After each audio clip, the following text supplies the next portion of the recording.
టీవీ49 news కి స్వాగతం. భారత మాజీ ప్రధాని మన్మోహన్ సింగ్ కన్నుమూశారు. తీవ్ర అనారోగ్యంతో రాత్రి ఢిల్లీలోని ఎయిమ్స్ లో చేరిన ఆయన పరిస్థితి విషమించడంతో తుదిశ్వాస విడిచారు. మన్మోహన్ వయసు 92 సంవత్సరాలు. కాంగ్రెస్ పార్టీ సీనియర్ నేత అయిన మన్మోహన్ 2004 నుంచి 2014 వరకు 10 ఏళ్ల పాటు ప్రధానమంత్రిగా వ్యవహరించి యూపీఏ 1, యూపీఏ 2 ప్రభుత్వాలను నడిపించారు. 13వ భారత ప్రధానిగా వ్యవహరించిన మన్మోహన్ సింగ్ దేశంలోని గొప్ప ఆర్థికవేత్తల్లో ఒకరిగా పేరు పొందారు. దేశంలో అనేక ఆర్థిక సంస్కరణల రూపకర్తగా గుర్తింపు తెచ్చుకున్నారు. 1982 నుంచి 85 మధ్య కాలంలో ఆయన రిజర్వ్ బ్యాంక్ ఆఫ్ ఇండియా గవర్నర్గా వ్యవహరించారు. ప్రధాని పీఠాన్ని అధిష్ఠించిన తొలి హిందూయేతర వ్యక్తి మన్మోహన్ సింగ్. 33 ఏళ్ల పాటు రాజ్యసభ సభ్యుడిగా కొనసాగిన మన్మోహన్ సింగ్ 1998, 2004 మధ్య రాజ్యసభలో విపక్ష నేతగా ఉన్నారు.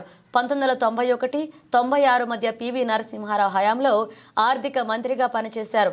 అనేక సంస్కరణలతో దేశ పురోగతికి బాటలు పరిచారు.